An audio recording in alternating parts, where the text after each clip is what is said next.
clase de nuestro capítulo de bacteriología general porque no tuvimos el funcionamiento adecuado ese día.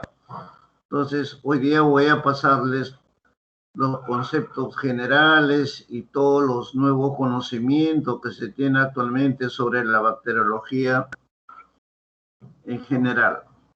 Todos sabemos que la bacteriología, que es el estudio específico de las bacterias, tanto gram positivas como gram negativas, encierra uno de los adelantos más avanzados en la medicina humana y en la ciencia de la salud en general. Son ellas las que más están siendo estudiadas, las que más están siendo tomadas en cuenta como especímenes o agentes etiológicos directos de una determinada enfermedad o como oportunistas en muchas otras enfermedades. No obstante que los virus están entrando también a ese nivel de frecuencia, de importancia, sin embargo siguen siendo históricamente las bacterias uno de los primeros microorganismos en ser determinados, estudiados y en forma casi integral su asociación con todas las enfermedades del ser humano. Bien, entonces según la clase que ya lo tienen ustedes, vamos a dar algunas definiciones importantes antes de empezar a tratar sobre el punto que nos vamos a ocupar. Ahí tenemos algunas definiciones que ustedes lo encuentran en todas las literaturas, en todas las publicaciones, textos y diferentes manuscritos que tienen que ver con estos conceptos. Lo que es un microbio o microorganismo o agente etiológico, es decir, está cambiando de una serie de nombres de acuerdo a las características que ellos producen en el huésped. Entonces, estos microbios constituyen pues las diferentes formas microscópicas que hay en todo el planeta y que en unos casos actúan con una característica patógena benéfica y en otras que son la mayoría actúan con criterios, con acciones negativas para el ser humano. Esto es una diferencia en cuanto a una serie de características que lo veremos más adelante cuando nos ocupemos del estudio de los virus, de las bacterias, de los protozoarios, etc. La bacteria, por lo tanto, pues constituye un grupo muy importante microbiano que tiene que ver con todas las actividades ofensivas y también inofensivas, porque hay bacterias benéficas también para la flora microbiana, para la homeostasis de las diferentes estructuras orgánicas, para el equilibrio del medio ambiente, etcétera, etcétera. Y para muchas otras funciones, no solamente en la patología humana, sino en la patología vegetal, veterinaria y en muchos otros factores. Y esto conlleva pues a un término muy general que ustedes lo van a manejar permanentemente, sobre todo en la parte ya aplicativa del día a día con los pacientes, como es hablar ya permanentemente de una enfermedad infecciosa. Recuerden ustedes que en la vida humana, en el ser humano, el 94.5, 94.8% de todas las patologías que se producen en el ser humano son de etiología microbiana, viral, bacteriana, protozoarios, micoplasmas, etcétera, etcétera. Y un 4% y un poquito más constituyen las llamadas enfermedades no infecciosas, que no son sino disfunciones o alteraciones del organismo por causas netamente genéticas o traumáticas que tienen que ver que no tienen que ver con la participación de ningún agente microbiano.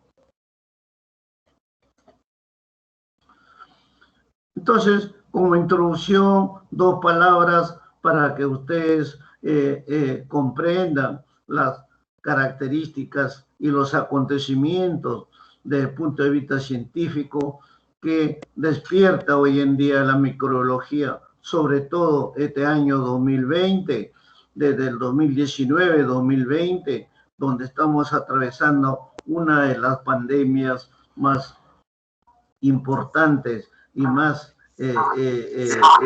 duras de toda la humanidad, como es la presencia de este mutante, de este nuevo virus que es el coronavirus. Entonces, ello nos lleva a ver cómo la microbiología pues se ocupa de estas características a través del ojo humano, ayudado por una serie de nuevos equipos, nuevas tecnologías, nuevas posibilidades de hacer el diagnóstico en forma mucho más precisa y mucho más notable en cuanto a sus alcances, que nos pueda permitir descubrir finalmente la causa etiológica de estos agentes.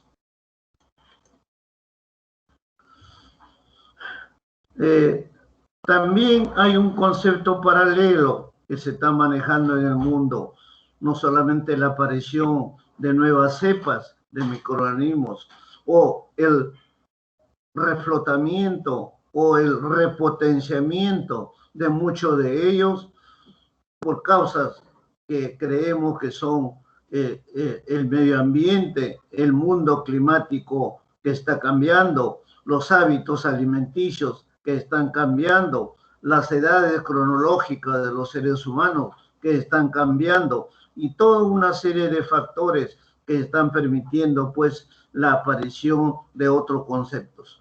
Las vacunas, que se tiene como un factor sumamente valioso en la prevención y en el reforzamiento de los diferentes conceptos inmunológicos del huésped.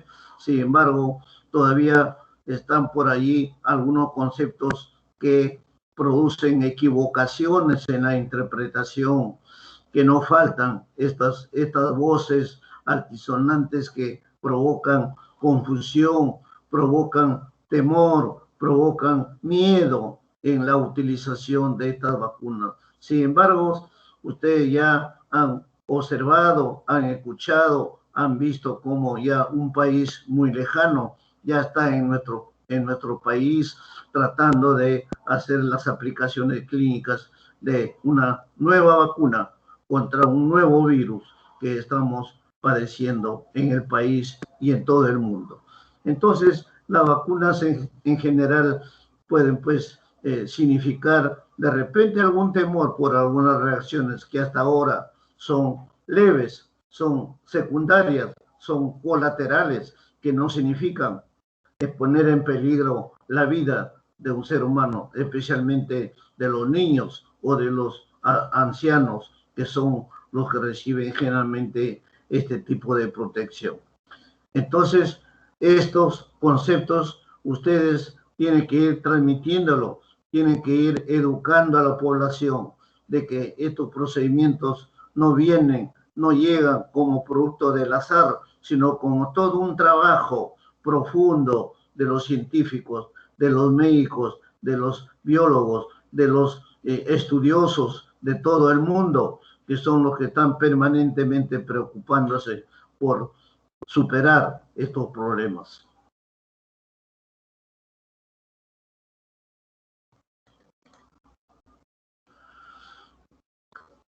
Estos microorganismos, por lo tanto, no son de ahora. Según la historia, la evolución microbiana, desde antes de Pasteur, desde antes de los diferentes científicos que han pasado, empezando por Leeuwenhoek, el padre y creador de la obra microscópica que hasta ahora nos está llevando a la observación ultramicroscópica a través de sus lunas que él comenzó a trabajar. Observó por primera vez en una gota, en un líquido, la presencia de una serie de movimientos de especies móviles que él le llamó animáculos en ese momento. A partir de ahí han sido entonces son nuestros aliados importantes, todas estas nueva industria que es la microscopía, no solamente la óptica, que todavía lo usamos en algunos países, sino la microscópica, la ultramicroscópica que estamos manejando en estos últimos años con el microscopio electrónico, etcétera. Entonces, todo ello nos está permitiendo ir avanzando, ir combatiendo, ir ganando de alguna forma la batalla, la guerra a estos microorganismos que son los que permanentemente conviven con la humanidad.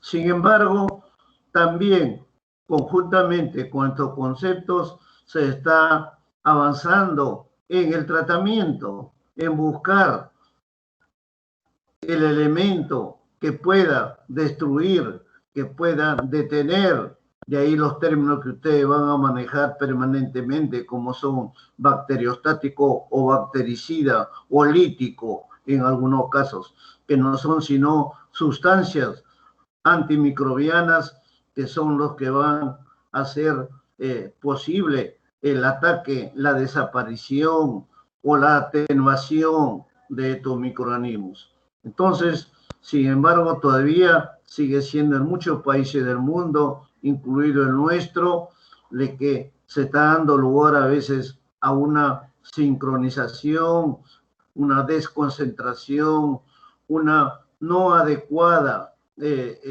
dosificación de estos antibióticos, de estos antimicrobianos, y que está generando a la vez cierta resistencia ya en muchas de estas bacterias. Ya tenemos las famosas 4 bacterias de mayor resistencia en el mundo, como son la Escherichia coli, el Staphylococcus aureus, la Klebsiella pneumoniae y la Pseudomonas aeruginosa, sobre todo a nivel intrahospitalario. Sin embargo, los científicos, la ciencia farmacológica también está trabajando para que esta resistencia no sea un factor irreversible en estos microorganismos y encontrar nuevos antibióticos, nuevas sustancias que nos permitan controlar estas actitudes microbianas. También no debemos olvidar que en el mundo está cambiando. Ya hace algunos años se habla de una nueva globalización, un nuevo orden ecológico en el mundo, en todos los países, especialmente en los países tropicales, subtropicales, como el nuestro, donde ya se están dando algunas infecciones supuestamente superadas que están reemergiendo nuevamente. Lo tenemos aquí en Perú en muchas de ellas, la malaria, la tuberculosis, el dengue, etcétera. Entonces, el mismo sarampión y muchas otras enfermedades que están haciendo nuevamente retomar los principios básicos desde el punto de vista epidemiológico, desde el punto de vista del diagnóstico y del tratamiento en general. Por ello, tenemos pues que ser conscientes de que no es una solución ya definitiva, sino que está permanentemente enfrentada a los avances también de esta flora microbiana en el mundo.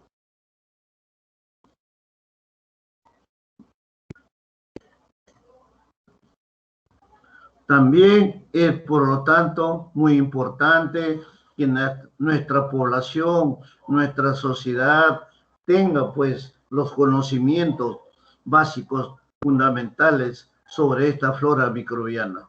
Y eso es lo que se llama la educación sanitaria, que el médico lo tiene que impartir, la enfermera, la obstetriz, es decir, todos los profesionales de la salud, es el ejército de primer nivel, son los que están en primera línea para no solamente prevenir, enfrentar, rehabilitar a los afectados por estos microorganismos, sino a transmitirles permanentemente los nuevos conocimientos, las nuevas tecnologías, los nuevos métodos de diagnóstico, los nuevos elementos de tratamiento, etcétera. Y con ello, pues, se estará haciendo para que nuestra población esté mejor informada, que conozcan los mejores protocolos para poder enfrentar con éxito estas distorsiones microbianas que se producen en el mundo. Entonces, el médico no está solamente en la obligación de impartir el conocimiento, el tratamiento, la dosificación, el diagnóstico, sino la educación. La educación sanitaria es parte fundamental para llevar a cabo las tareas de el campo de la salud pública.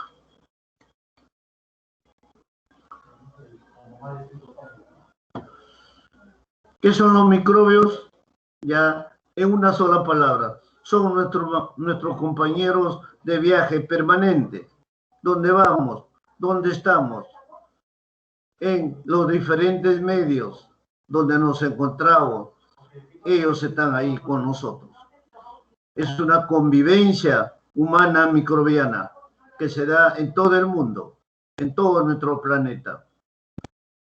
Hace muchos años atrás se pensaba pues que los humanos éramos los dueños de todo el sistema planetario, lo que hoy día se ha demostrado que no es. Inclusive muchos de estos microorganismos tienen más capacidad de poder difundirse, de poder convivir en forma mucho más homogénea y más rápida que el ser humano. Entonces, lo que tenemos que pensar siempre es que ya el mundo no está poblado solamente por el ser humano. Si bien es cierto, Darwin ya lo mencionó en la teoría de las especies, que no fue el hombre, sino otras formas de especies, también hoy en día debemos aplicar estos conceptos a que permanentemente el mundo está poblado por el ser humano y otros seres de menor tamaño, de mejor observancia, como son los microorganismos. Es decir, somos una estructura casi homogénea, ser humano, microorganismo, y que a partir de ahí se tendrá que dar estudiadas mutuamente y ser definidas finalmente como los probables agentes microbianos de una serie de patologías que afectan al ser humano.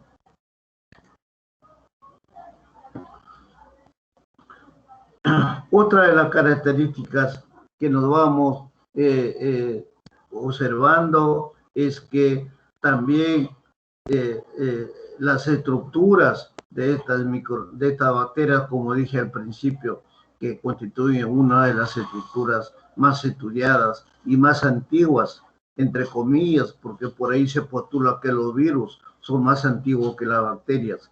Sin embargo, hay más o menos cerca de 120.000 años que están por debajo de estas diferentes etapas, evoluciones de la Tierra, y que ya existían estos microorganismos, estas estructuras microbianas, y que podían pues ocupar no solamente espacios subterráneos, sino también en el exterior y en muchas otros ambientes.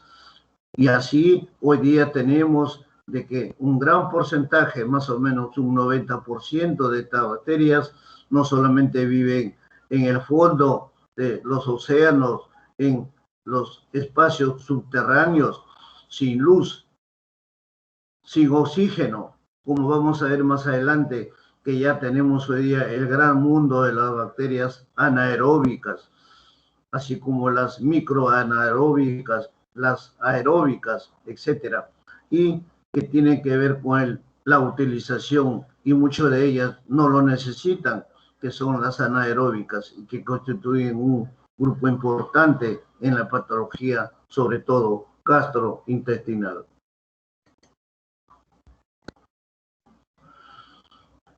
Por lo tanto, hemos visto pues diferentes estructuras, diferentes capas de estas bacterias en la atmósfera en general, en todas las estaciones, en todos los espacios, no solamente en las determinadas temperaturas, sino que los microorganismos se adaptan mucho más a ciertas temperaturas, algunas en verano, algunas en invierno, algunas en otoño, otras en primavera, es decir, en las diferentes estaciones, en los diferentes ambientes, en las diferentes estructuras que forman la Tierra con sus diferentes formas y características de vida. Ellos están allí haciendo un nicho ecológico propio de ellas.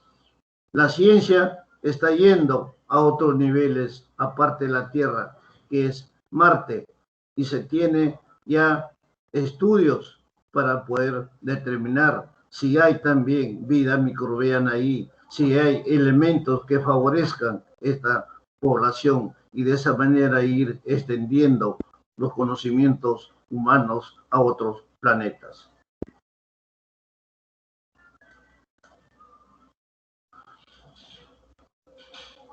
Hablarles de la historia de la medicina. Ustedes ya lo han llevado, ya han tocado estos temas en el curso de historia de la medicina, donde nos han informado, hemos leído, hay mucha documentación de este mundo maravilloso que es la evolución, la historia de la medicina en el mundo. Pero gracias a que la presencia de estos microorganismos que han permitido desarrollar los conocimientos y con ello buscar las diferentes causas o etiologías que afectan negativamente a los seres humanos. Por lo tanto, no solamente hay que tomar como base los conocimientos o recientes que ocurren en el mundo gracias a la ciencia, sino todos los antecedentes históricos que nos permitan hacer una regla, hacer un camino de toda la evolución microbiana y su relación con el ser humano.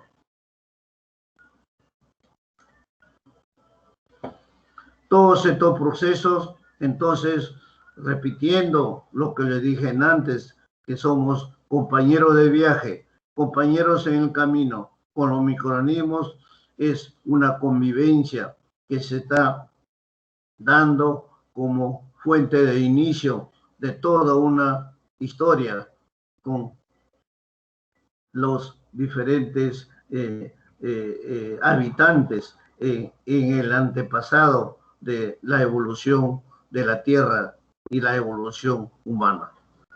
Todo ello ha llevado pues a determinar finalmente que la Tierra en cualquier estructura, en cualquier clima, en cualquier compartimento, va a estar siempre con una ecología microbiana presente. Los nichos microbianos van a estar presentes. Y por lo tanto, estos microbios, estos microorganismos, estos agentes microbianos van a estar allí esperando su oportunidad, esperando sus características favorables para poder evolucionar y llevar a cabo sus efectos nocivos, no solamente al ser humano, sino también a los animales no humanos, vegetales, etc.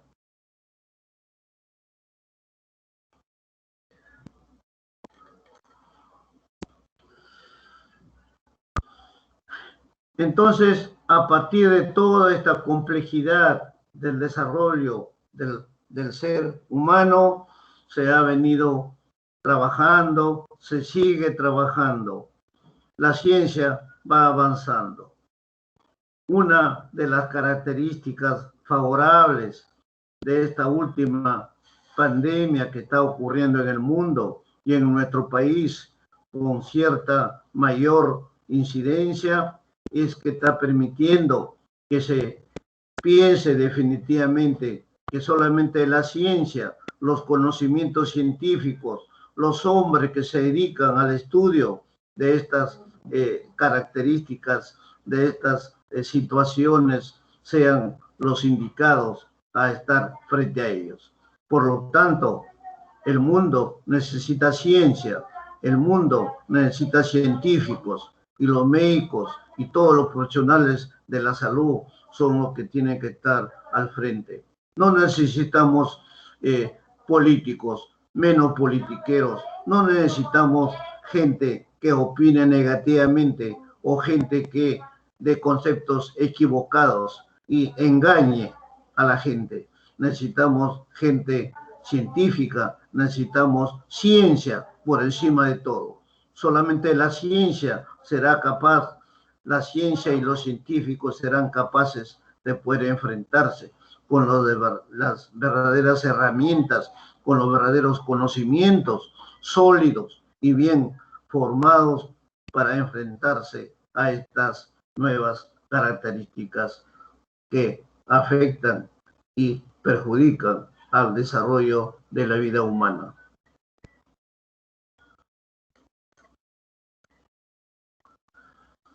Acá tiene un cuadrito que les he puesto para que ustedes más o menos tengan una idea de lo que existe como diferencias entre un virus y una bacteria, por ejemplo. Más adelante haremos otros cuadros para diferenciar una bacteria, un virus, de un hongo, de un protozoario, de un micoplasma, etc. Aquí tenemos, por ejemplo, por el lado izquierdo, la característica de los virus, miren ustedes, y por la derecha, las características de las bacterias. En pocas palabras, los virus son pues parásitos obligados intracelularmente. Ellos no pueden desarrollarse in vitro, tienen que tener una célula viva a donde puedan penetrar y multiplicarse.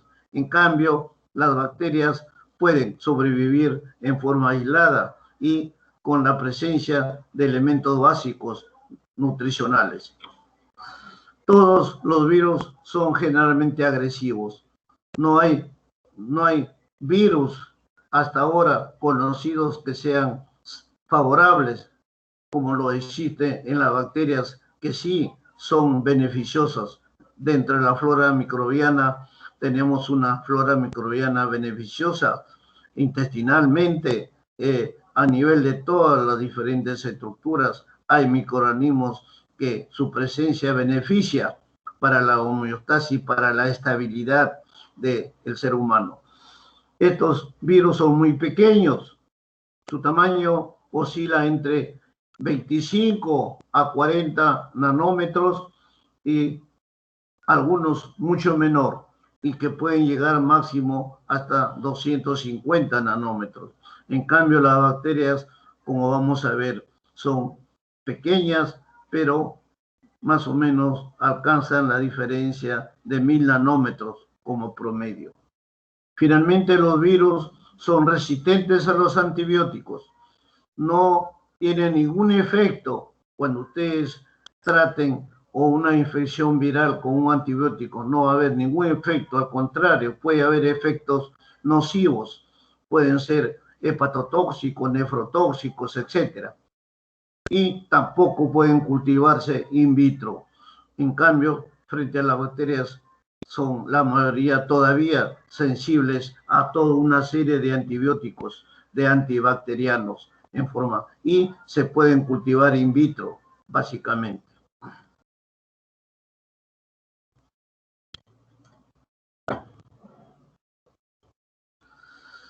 La clasificación, las estructuras y la forma de replicación de las bacterias ya son conocimientos, son procedimientos que se van dando en el transcurso del tiempo. Sobre todo con la ayuda de nuevos equipos, no solamente microscopios, equipos mucho más sofisticados para poder medir, para poder estudiar sus estructuras.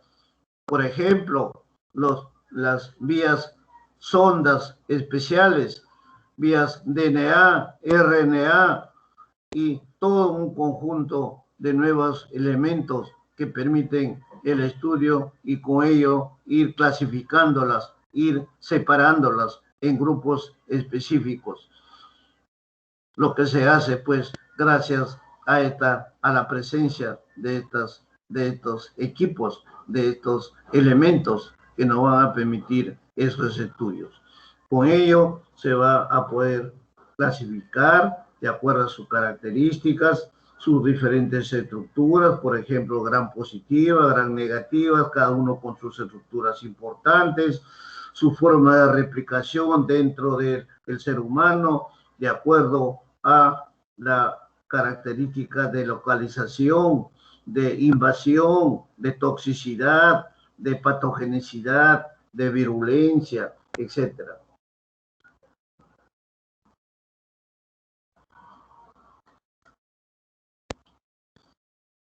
La clasificación bacteriana, no obstante, que tiene muchísimo tiempo ya en estudio, sin embargo, todavía hay muchas bacterias que están sin ser ubicadas en su verdadero lugar como parte de esa clasificación. ¿Por qué los aspectos tanto macroscópicos como microscópicos van modificándose, van creciendo y de esa manera aparecen nuevas propiedades, no solamente en su metabolismo, en su capacidad antigénica, en su capacidad patogénica, en su capacidad virulenta, en su capacidad de invasividad, de toxicidad, y todo ello hace pues que los diferentes genotipos y biotipos de las bacterias vaya todavía variando en muchas cosas.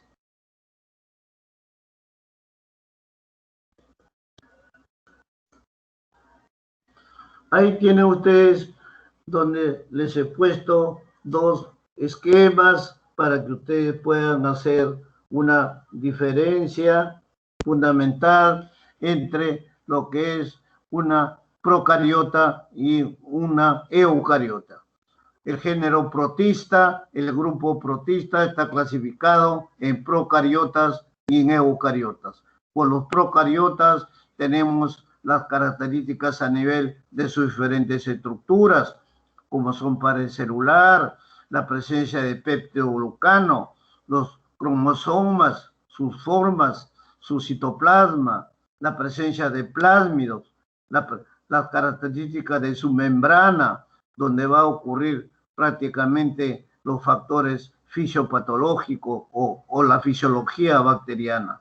A nivel de los eucariotas hay algunas diferencias fundamentales, como la presencia de lisosomas, la presencia de factores a nivel de membrana nuclear, de membrana celular, del retículo endoplasmático, a nivel de núcleo, mitocondrias y todo un aparato que es complejo todavía, como es el aparato de Golgi.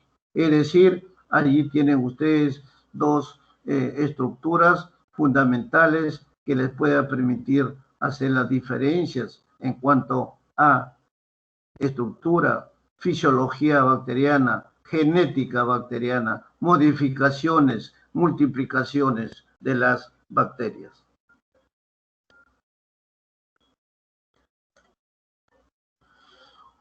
Aquí otro cuadrito para indicarles las diferentes o las principales características de los eucariotas y los procariotas que hemos señalado en el esquema anterior.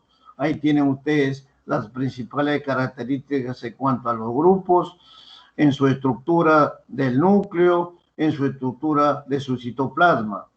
Los eucariotas y los procariotas, como ustedes van a ver, tanto a nivel de su estructura del núcleo y su estructura de citoplasma, van a tener unas características notorias, importantes, diferentes, no solamente en la forma estructural en sí, sino también en sus diferentes formas de actuar y de responder frente a cualquiera de las aplicaciones o procedimientos que se aplique en contra de ellos. Esas estructuras las iremos viendo en el camino, en el capítulo de bacteriología especial, donde tocaremos uno por uno y cada uno señalaremos estas estructuras no solamente de su núcleo, sino también de su citoplasma, de su pared celular y todas sus estructuras anexas, como son pili, como son flagelos, como son diferentes componentes, esporas, etcétera, etcétera.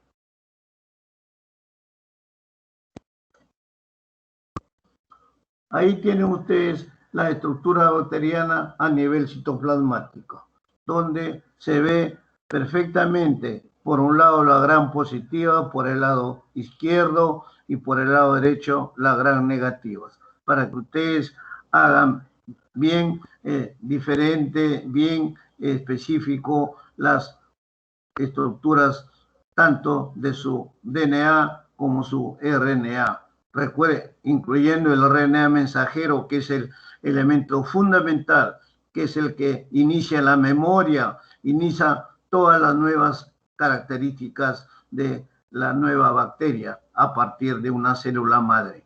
Los ribosomas, las proteínas y los diferentes metabolitos que varían en unos casos en concentraciones y en otros casos están ausentes.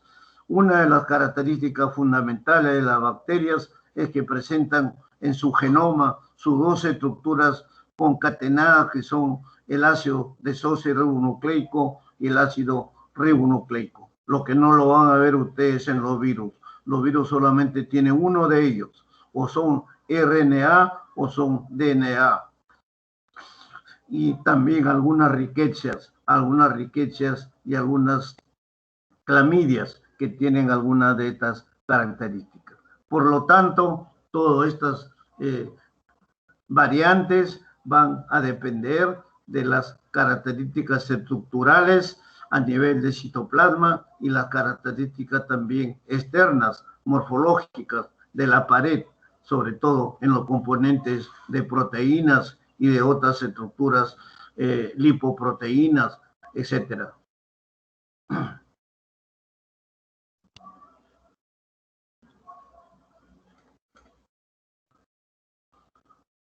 Allí les he puesto un cuadrito para que ustedes vean las formas como van tomando las bacterias. Es una de las características, tanto las gram positivas como las gram negativas toman diferentes disposiciones, lo que se llama las diferentes simetrías helicoidales, alargadas, circulares, poliédricas, etcétera. Es decir, cada uno, los estafilococos, por ejemplo, toman forma de racimo de uva, de ahí que signifique estafilé, racimo, ¿no? Por decir, otras toman la forma alargada, que son las formas basilares, otra forma en forma de cadena, que son los estreptococos, los diplococos en parejas, los tetracocos de 4 en 4, las acinas de 6 a 8, etcétera. Es decir, van tomando diferentes formas, diferentes estructuras, unas más grandes, otras más chicas, unas en forma de filamentos, otras en formas redondas, circulares, otras en forma de cocos, de micrococos, otras formas combinadas, etcétera, etcétera.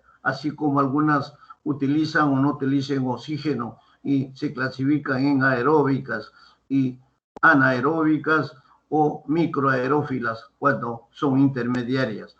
Todas estas características les he señalado acá en una forma muy estrecha, pero que en el transcurso de nuestra diferentes características de estudio en la bacteriología especial, tocaremos cada uno de ellos. Bueno, hablemos de estafilococos, de estreptococos, de neumococos, de meningococos, de gram positivas, gram negativas, aeróbicas, anaeróbicas, microaerófilas, etcétera, etcétera. Iremos recalcando, iremos haciéndole llegar a ustedes todos estos conocimientos. Entonces, el mundo de la bacteriología sigue avanzando, no obstante que se ha desarrollado en un gran nivel y en una gran posibilidad de aclaración y de participación en la patología humana. Todavía hay muchísimas cosas por señalar y por determinar. Eso ha sido la clase, nuestra primera clase, que les pido disculpas porque no hubo el procedimiento tecnológico a la mano y que fue esa la razón. Con esto hemos terminado toda la parte de bacteriología general y a partir del lunes entraremos con la primera clase de bacteriología especial. Y hasta el día lunes también he hablado con la delegada para que tenga todo ya en sus mesas respectivas, sus informes no virtuales de sus prácticas, de sus seminarios, de los avances de su trabajo de investigación que les han señalado y que será entregado al final del curso. Con todo ello, estamos continuando nuestro trabajo el próximo lunes. Muchas gracias. Aló.